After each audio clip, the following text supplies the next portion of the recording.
welcome to Perceptual Distortions, your place for conflict resolution strategies.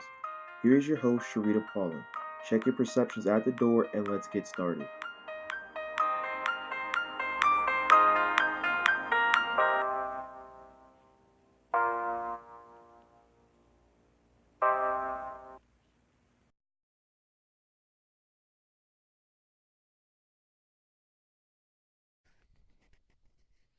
Hello, everyone, and welcome to Perceptual Distortions.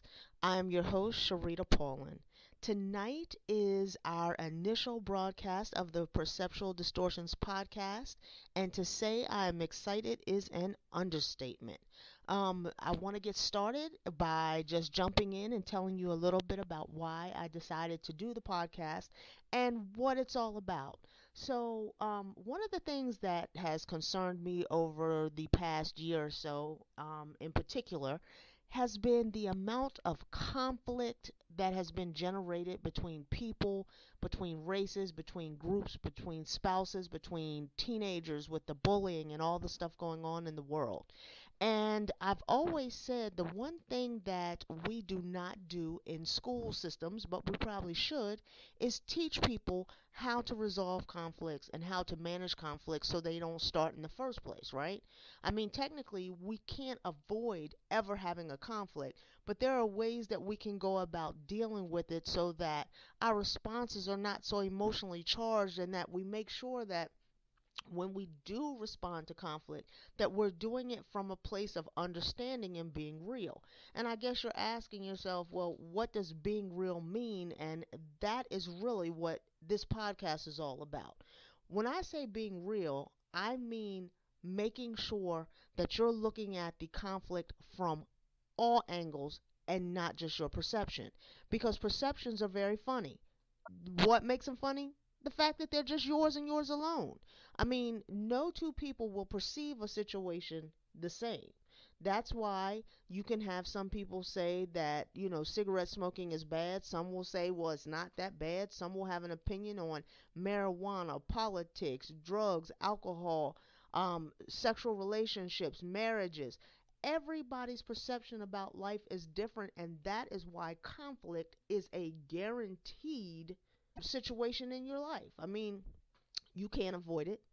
Like I said, some people are in conflicts and they don't even know they're in conflicts. I know I can recall a conflict that I was in that I didn't know I was in, believe it or not, that lasted probably 10 good years. I had a friend that he and I thought we, shared everything. I introduced him to his wife and we did different things. And I recall a conversation one time where he called me and was talking about school and his plans to go back to school. And I was like, that's wonderful. And that was it. I didn't really go into it. Well, I didn't realize until almost 10 years later when I finally picked up the phone to call him that I found out he was still angry about that conversation. I mean, I knew that we had not spoken very often and we didn't talk like we used to, but we had both gotten married and had families and went into different locations and done different things. So I just assumed that time had taken over our relationship. But we always, well, in my mind, I always knew that if I ever needed him, I could call him and we would be able to talk and pick up right where we left off. Well, I decided one day to pick up the phone and call, thinking just that we were going to pick up right where we left off. And I was shocked to find that all of this time he was upset with me. And I couldn't figure out for the life of me why. And he kept saying, you don't know why I'm upset. And I was like, no, really, I don't. Because the last conversation, I thought that I was being very supportive in the fact that he had indicated that he wanted to go back to school. And I was like, you know what, you should do it. But in his eyes and from his perspective of that conversation, he informed me that he was looking for me to give him a little more. Um, he said at the time he was going through a very difficult time in his life and he was just hoping that I would spend a little more time going into my thoughts about his decisions, what I thought he should do, how could I help him, and I didn't do that. And so I was in a conflict I didn't even know I was in. And it was very sad because he is a very close friend of mine. And now I realize that we probably lost some very valuable time because he didn't feel like he could pick up the phone to call me and tell me, hey, I'm upset. And so sometimes you have to be very careful because we will say that we're not in conflicts, but in reality, if there's a person that you normally talk to and you don't talk to that individual for a while, or if somebody normally calls you and they stop calling you all of a sudden, or if things just seem different, perhaps there's something going on, and whatever it is that you said or wherever you were at a particular moment, the two of your perceptions may in fact have been very different. And that is kind of what we're going to talk about a little bit tonight, because perceptions are very powerful. And people often say, well, just because somebody sees a situation and it's not the way it is, that's not my problem. And I tell you, it is your problem, because perceptions are people's reality. Perceptions are where people's hearts live and their heads live and their minds live. So if someone's perception is off, whether it be on the right track or totally way off, then you have to address their perceptions if you plan on moving ahead and fixing any type of conflict that you may have. So let's go back just a little and revisit the concept of perceptions being someone's reality. As we deal with conflict resolution, we often try to help people get to the root of the conflict. And what I mean by the root of the conflict is we're not looking for surface resolutions where um, you may be able to see what is making the person mad and then just address it. I often refer people to think back to a husband and wife where a husband may ask a wife if they're mad, and she'll say, of course not, honey, in a sarcastic way. Even though we know that at that moment that wife may not want to address the conflict, or may be trying to find a way just to resolve the conflict by avoiding it altogether, that really isn't going to resolve the conflict. And 9 times out of 10, that same issue is going to come up again later. So, what we tell people is you want to get to the root of the conflict, but can you really do that if you do not address the way the other person sees their role and position in the conflict as well as yours? So, again, I tell you, we have to address how people perceive their position as well as your position in a conflict. You want to look at how they are seeing you and how you are addressing them and how your communication to them is being received. So if you are talking at someone and they are seeing that you are being, they believe you're being contradictory or defensive, or if they think you're attacking them in some way, then they're going to respond to the way you are acting in their response. Unless someone has been trained in conflict resolution or conflict management techniques, more times than not, the basic goal in any conflict is to protect oneself. Makes sense, right? You want to make sure that people hear what you're saying, understand what you're saying, and ultimately you want them to take your side of the conflict. So, or you want to win, because we live in a society where everybody wants to win. We're a very competitive society. So instead of conflict being something where most people see as a mutual effort to kind of come together in the middle of an issue that they may be having, people want to win. They want to have a winner and a loser. And I'm here to tell you, as I always say to people, conflict doesn't have to be a no sum game. There doesn't have to be a winner and a loser. It can be where both of you win a little bit and both of you lose a little bit, because you have to give up something in order to get what you want and to make that person feel like they're getting what they want as well. But in order to do that, the first thing that you have to do is to address the perceptions that someone has.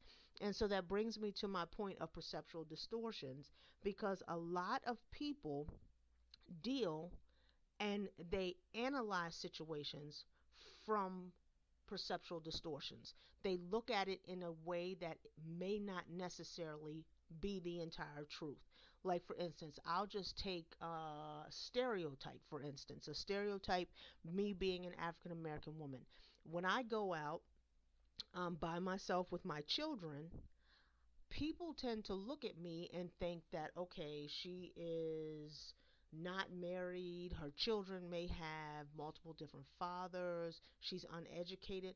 All of these different perceptions play a role because people allow their stereotypes and their biases to come in to the way that they look at other people. So when you're dealing in a situation or trying to resolve a conflict with someone, you have to be able to analyze your own perceptions, how you're looking at a situation, and then determine, are you using perceptual distortions to evaluate that conflict. Um, let's see how we can give this a better feel. Like, consider you are having a disagreement with a friend over the way to raise your children. No one is in your house and no one knows your child better than you do. So when you discipline your child, you may do it from a place of knowing your child and what your child needs. You do it because you understand that although your first child might be able to respond to just a stern talking, your other child might need a stern talking and punishment and timeout because that's how they know that you are serious about what you're saying. From the outside, someone might come in and they might believe that you are treating one child differently than the other. They will perceive you as showing maybe favoritism or being unfair to one child because you only did the one thing with the one child, but with this next child, you made them go through both parts, correct? Well, in reality, you know that's not the case at all. You're not being unfair. You're not trying to be um, show disparate treatment of any sort. It's just that you know that that child needs a little bit more because they do not respond to you just doing a stern talking. So when that person comes to you and they address your child rearing technique, they will only see it from what they saw from the outside. They're using their perceptual distortion to analyze the way you have treated your children, and they're making a judgment about you based on their belief that you are showing some kind of unfair treatment from one child to the other. So, is that right? Is that the way we are supposed to judge and analyze situations in our lives? Absolutely not. Why? Because we don't always have all the information. We don't always understand what is going on, why people do the things that they do, and then we bring our own biases and judgments into the conversation. We bring our philosophies on life, especially like you might be thinking one person might believe that you should spank a child, the other one might be reared in a way where they don't believe in spanking a child at all. So all of those different perceptions and analysis play a role in the way you look at a particular situation or conflict that's going on.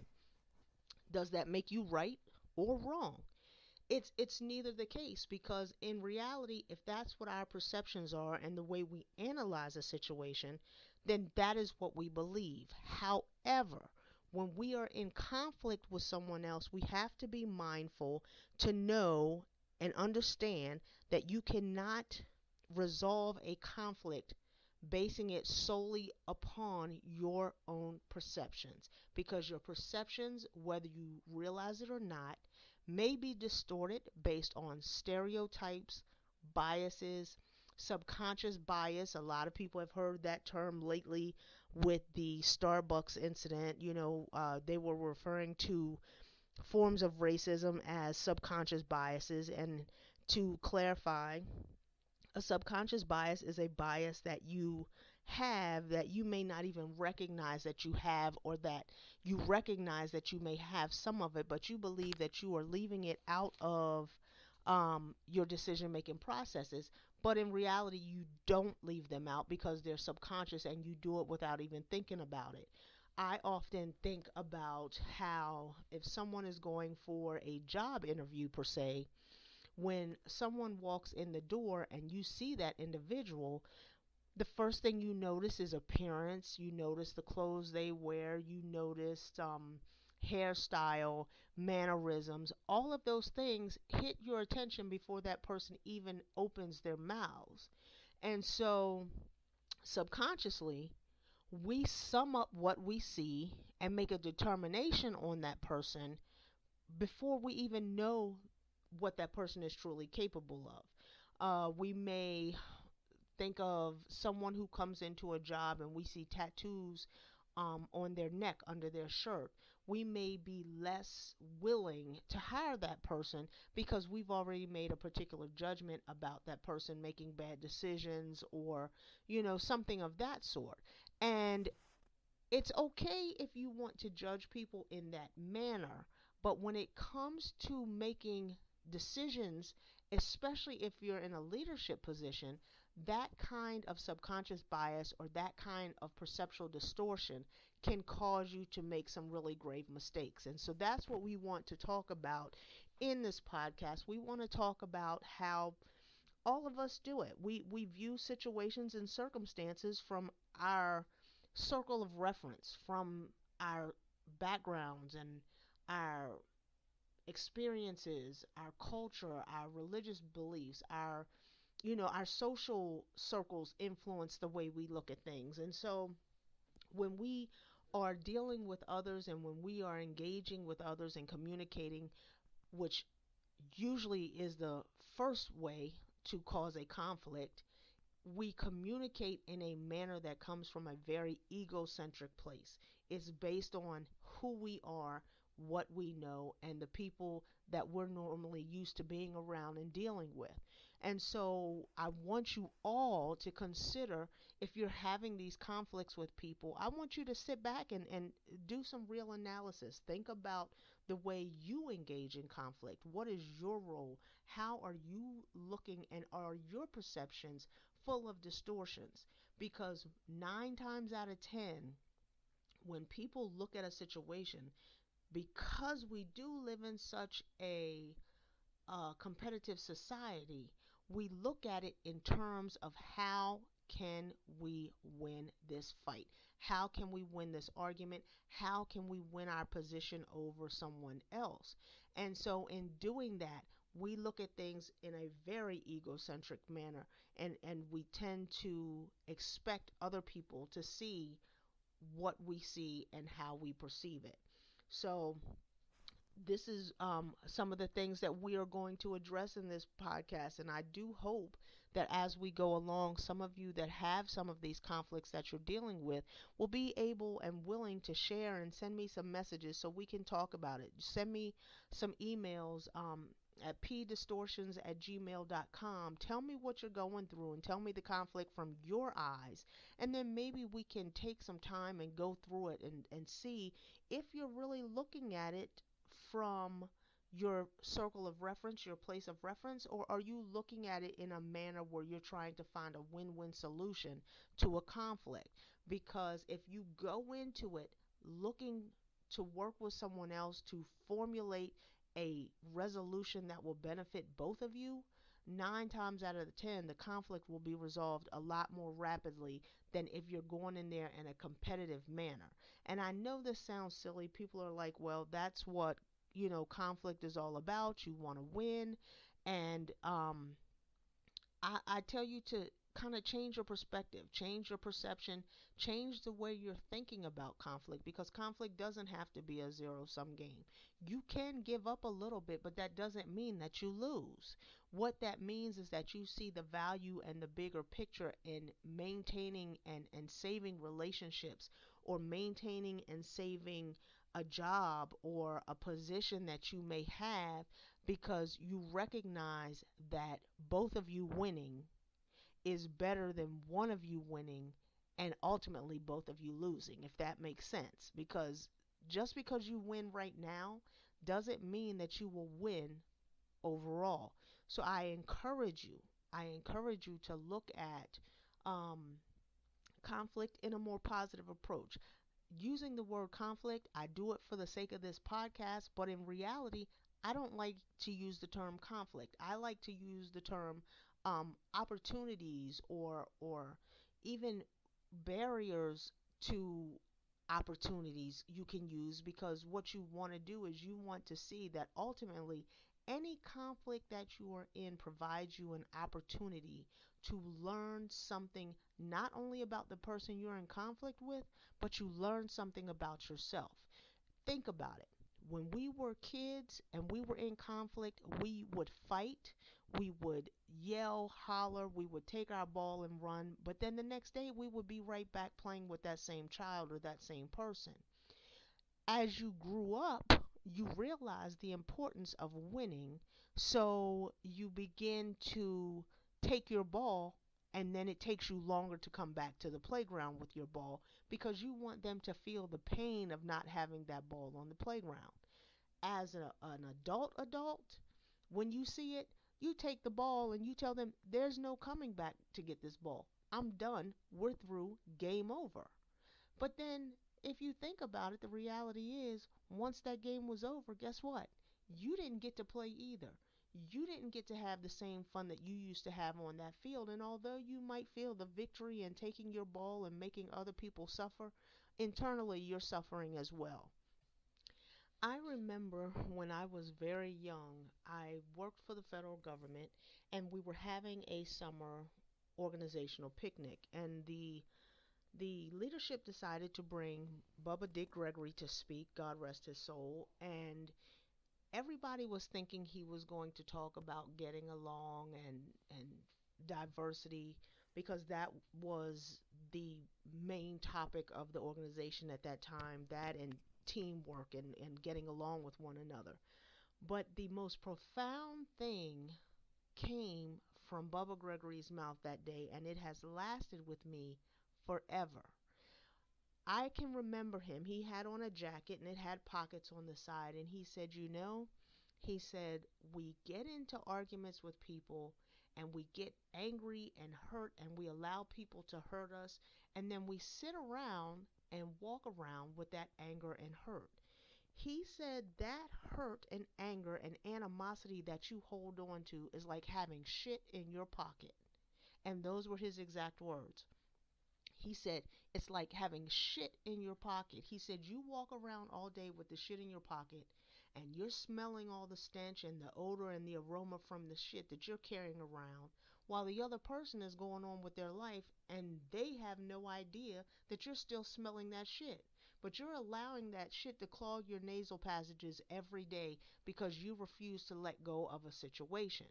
Well, in conflict, you need to learn how to get rid of the shit. And that doesn't mean that you have to always forgive and forget or to avoid a conflict. What it means is that you value the person that you're in conflict enough to communicate your feelings about the conflict and allow them to do the same, so that the two of you can come up with a resolution where you both leave feeling good.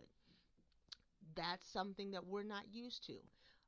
None of us are taught that when we go to school. None of us, I mean, people say you learn everything you need to know about life in kindergarten and about getting along in kindergarten. And it is somewhat true because, yeah, you learn to be fair and to treat others the way you want to be treated.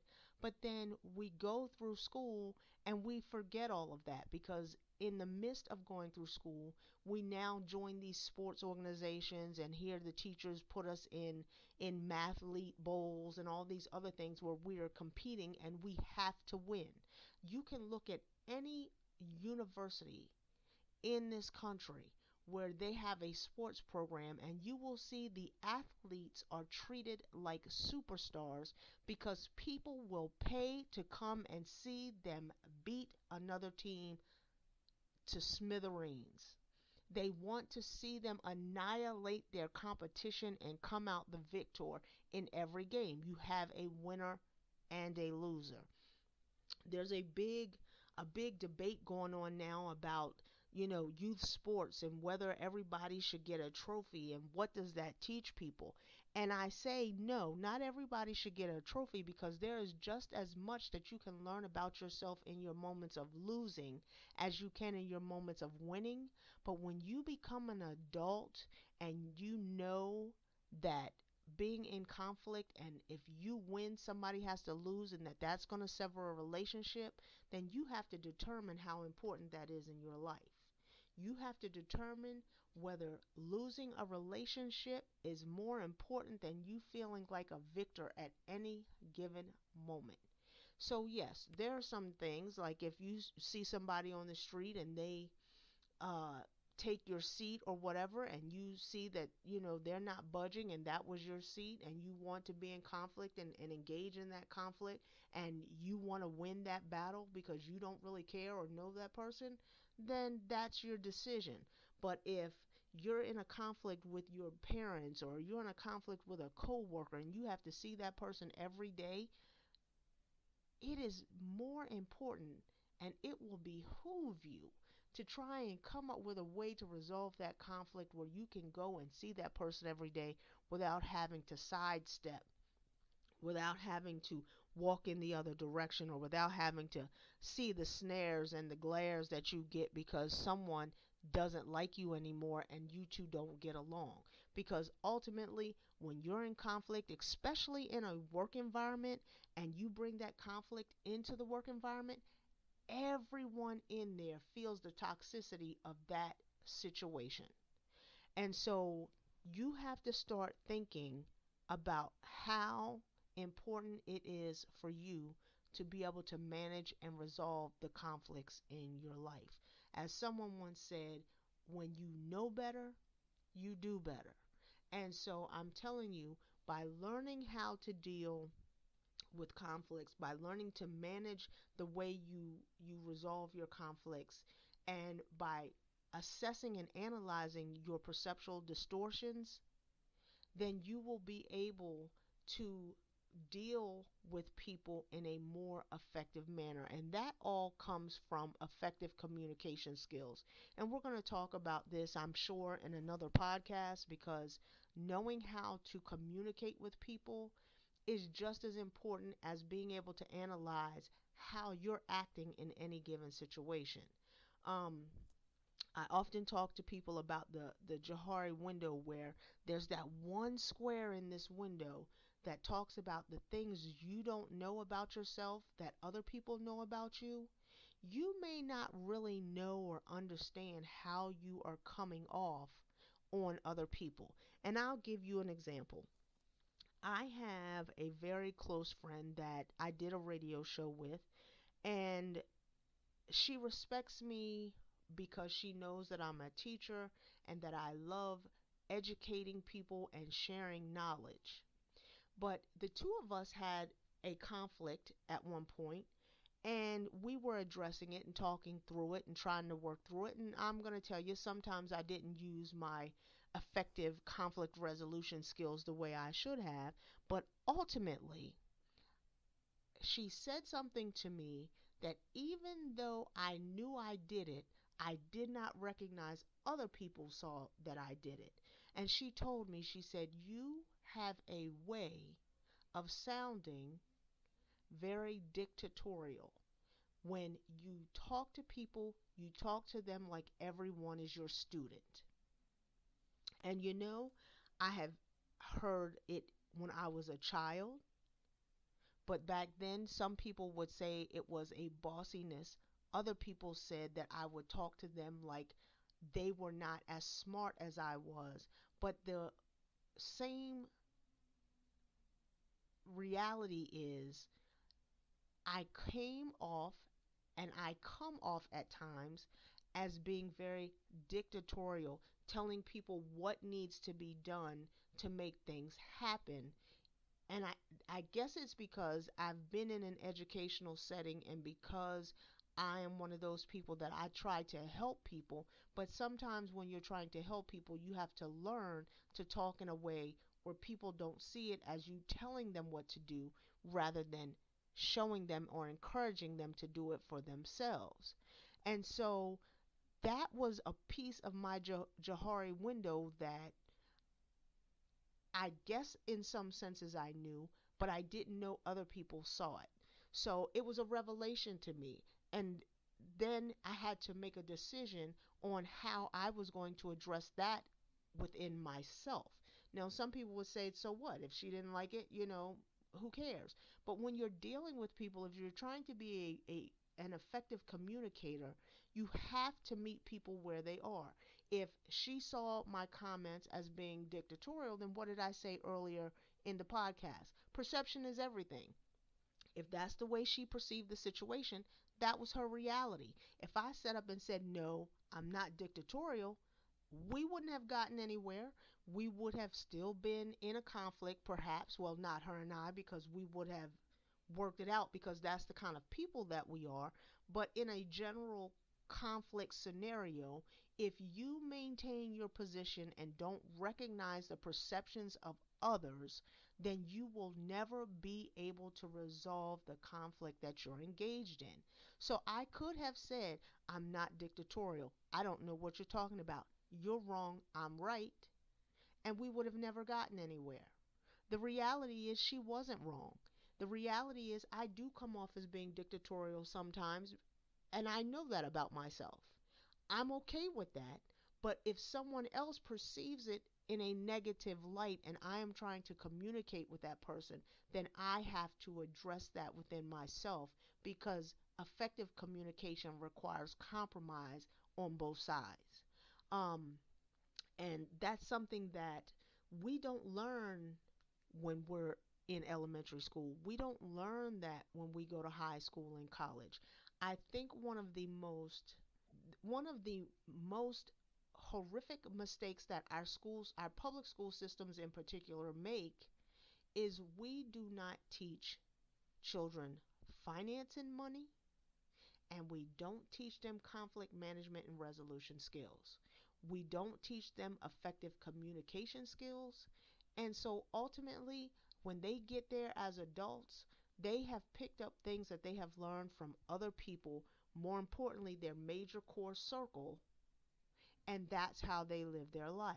So if you grew up in a family that lived paycheck to paycheck and they never taught you how to write a check or balance a checkbook, most times, rather than not, you're going to become an adult who lives paycheck to paycheck and doesn't know how to manage your bills unless someone along the way guides you.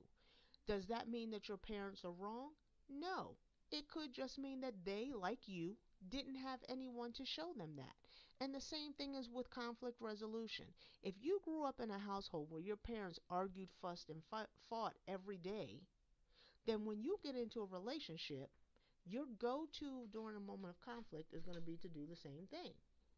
So you have to determine how you're going to go about that, the lessons that you're going to take away from it, and everyone should take a moment to try and learn how to resolve their conflicts um, using effective communication skills. But if you're not taught that, or if no one shows you that, then you're not going to understand how that works. You're not going to know it when you see it, and you sure can't teach it to somebody else. So as we go through these podcasts, I hope that we will be able to have an opportunity to not only talk about some of the perceptual distortions we have, the stereotypes, biases, how they play a role, some of the conflict resolution skills that we need in order to have effective relationships with people in both our personal and professional lives. And most importantly, I want to hear what some of you all are dealing with so we can talk about, are you addressing your conflict from a point of being real, or are you looking through a perceptual distortion and seeing it only from your side? So drop me a line. Let me know what you're thinking. Let me know if you have any conflicts that you want to talk about, to check your perceptions. Make sure that you're looking at this whole situation from a real perspective and not using your circle of reference to determine the outcome of a conflict that really could be handled in a different way. You can give me a holler at pdistortions@gmail.com. That's PDistortions